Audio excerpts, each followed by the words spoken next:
Hello children, आप सभी लोग सुरक्षित होंगे। आज हम नेताजी का चश्मा पढ़ेंगे। नेताजी का चश्मा स्वयं प्रकाश जी ने लिखा है। उनका जन्म 1947 में इंदौर में हुआ। मैकेनिकल इंजीनियर की पढ़ाई करके एक औद्योगिक प्रतिष्ठान में नौकरी करने वाले स्वयं प्रकाश का बचपन और नौकरी का बड़ा हिस्सा राजस्थान में बीता।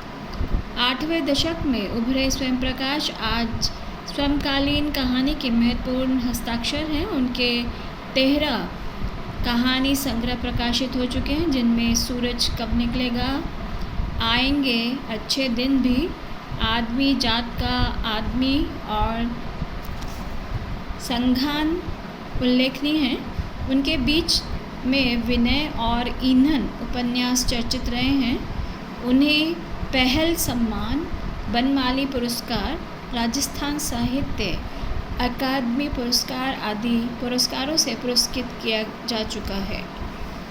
उन्होंने मध्यम वर्ग के जीवन के कुशल चितेरे कहानियों में वर्ग शोषण के विरुद्ध चेतना है और हमारे सामाजिक जीवन में जाति, संप्रदाय और लिंग के आधार पर हो रहे भेदभाव के खिलाफ प्रतिकार का स्वर भी है।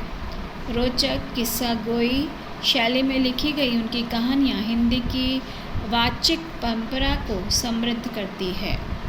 आज हम नेताजी के चश्मा के विषय में पढ़ेंगे। इस पाठ में उन्होंने जो हमारे गणमान्य नेताजी हैं उनके प्रति आदर भाव को दिखाया है। उन्होंने कहा है कि चारों ओर सीमा से घिरे हुए भूभाग का नाम ही देश नहीं होता, देश बनता है उसमें रहने वाले सभी नागरिकों, नदियों, पहाड़ों, पेड़ पौधों, वनस्पतियों, पशु पक्षियों से और उनसे प्रेम करने वाले तथा उनकी समृद्धि के लिए प्रयास करने वाले का नाम ही देशभक्ति है।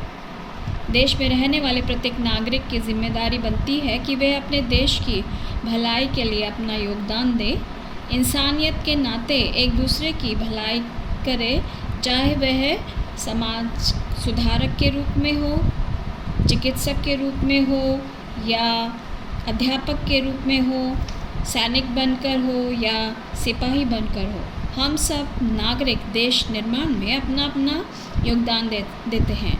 जैसे कोरोना महामारी को दूर भगाने में सभी नागरिक अपना अपना योगदान दे रहे हैं और सरकार के द्वारा बताए गए नियमों का पालन कर रहे हैं।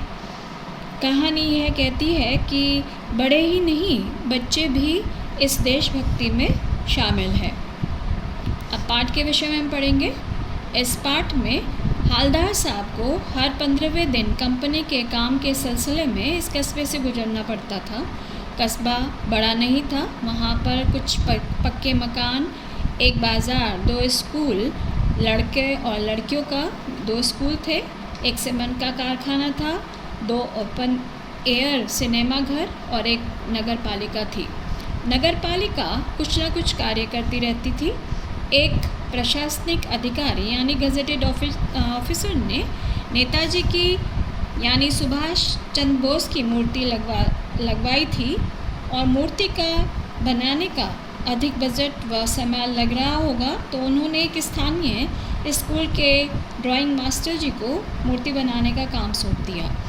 1 महीने में मूर्ति बनानी थी तो जल्दबाजी में मास्टर साहब संगमरमर की मूर्ति तो बना दी, लेकिन उसका चश्मा बनाना भूल गए, या फिर कोई दिक्कत रही होगी चश्मे बनाने में कि संगमरमर का चश्मा नहीं बना पाए होंगे।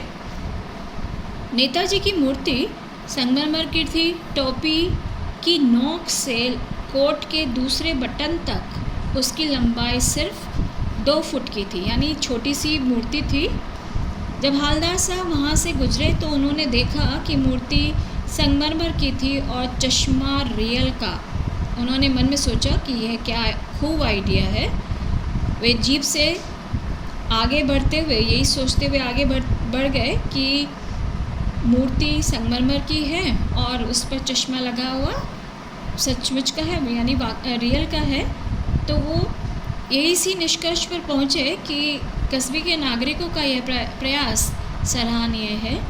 दूसरी बार जब वो वहाँ से गुजरे, फिर उन्होंने मूर्ति को देखा तो मूर्ति पर दूसरा गोल्ड फ्रेम का चश्मा लगा हुआ था। अब हालदार साहब भी वहाँ से गुजरते रहे, लेकिन हर बार मूर्ति का बदला हुआ फ्रेम देखते रहे, तो उनके मन में बहुत ज़्यादा आश्चर्य हुआ और वह आश्चर्य असहनीय हो गया। उन्होंने अपनी उत्सुकता को पूछने के लिए उन्होंने एक पान वाले से प्रश्न किया कि मूर्ति का चश्मा कैसे बदल जाता है। पान वाला हंसा और बोला कि यह कार्य कैप्टन चश्मे वाला करता है। चश्मा जब कोई उससे ग्राहक उस चश्मे को मांगता तो वो नेताजी की मूर्ति से उस चश्मे को उतार कर देता और उनसे क्षमा याचना करता और दूसरा चश्मा वहाँ पर नेताजी की मूर्ति पर लगा देता था। तो हालदार साहब चश्मे वाले की देशभक्ति के सामने नतमस्तक हो गए, यानी उनको अच्छा कार्य लगा कैप्टन का। क्या कैप्टन चश्मे वाला नेताजी का साथी है? अब उनके मन में प्रश्न उठा। और या आज़ाद हिंद फौज का एक भूतपूर्व सिपाही है? तो पान वाला हंसने लगा इस तरह सोचने पर कि उसने कहा कि लंगड़ा क्या जाएगा फौज में, पागल है पागल। इस तरह से कैप्टन का मजाक उड़ाना हालदार साहब को अच्छा नहीं लगा और उन्होंने जैसे ही मुड़कर देखा तो उन्होंने कैप्टन को देखा। वह बेहद बूढ़ा मरियल सा लंगड़ा आदमी था। सिर पर गांधी टोपी लगी थी, आँखों पर उसके चश्मा लगा था और एक हाथ में संदूकची थी, दूसरे हाथ में एक बांस यानी डंडे के ऊपर बहुत सारे चश्मे टंगे हुए थे। उन्होंने सोचा कि इस बेचारे की दुकान भी नहीं है, फेरी लगाकर अपना पेट भरता है। तो ऐसे ही करते हुए 2 साल तक वे वहाँ से गुजरते रहे और नेताजी की मूर्ति पर लगे चश्मों को देखते रहे। एक बार ऐसा हुआ कि मूर्ति पर कोई चश्मा नहीं था और उस दिन उस कस्बे की जो दुकानें थी वह भी बंद थी कि किसी से प्रश्न करके पूछा जाए कि मूर्ति पर चश्मा क्यों नहीं लगा। तो उनकी जो उत्सुकता थी वो बनी रही। जब वो अगली बार आए तो उन्होंने चौराहे पर अपनी जीप रुकवा कर पान वाले से पूछा, क्यों भाई आज नेताजी की मूर्ति पर चश्मा क्यों नहीं लगा है? तो पान वाले ने उदास होकर जवाब दिया, कैप्टन मर गया है। हालदार साहब दुखी हो गए। फिर जब वो 15 दिन बाद उसी कस्बे से गुजरे तो अब उनके मन में यही चल रहा था कि कैप्टन तो मर गया है, अब नेताजी की मूर्ति बिना चश्मे के होगी तो वो आज मूर्ति की तरफ नहीं देखेंगे और ना ही वहाँ चौराहे पर रुकेंगे। लेकिन आदत से मजबूर जब उन्होंने अपनी आंखें चौराहे पर आते ही मूर्ति की ओर उठाई तो मूर्ति पर सरकंडे का चश्मा लगा हुआ था, जैसा कि छोटे बच्चे बना लेते हैं। हालदार साहब यह देखकर भावुक हो गए और उन्होंने सोचा कि इस कस्बे में देशभक्ति की भावना से भरा हुआ आज भी कोई नागरिक है जो अपने कर्तव्यों का निर्वाह कर रहा है। तो उम्मीद है आपके मन में भी अपने महान व्यक्तित्व के जो लोग हैं उनके प्रति आदर भावना होगी और हमें नेताओं की जयंती या उनकी वर्षगांठ के अवसर पर ही उन मूर्तियों की देखभाल नहीं करनी चाहिए, बल्कि उनको समय समय पर हमें उनकी देखभाल करनी चाहिए और अपने कर्तव्यों का पालन करना चाहिए। तो उम्मीद है आप में भी देशभक्ति की भावना के प्रति आप समर्पित हुए होंगे और नेताजी का चश्मा के विषय में आपने समझ लिया होगा।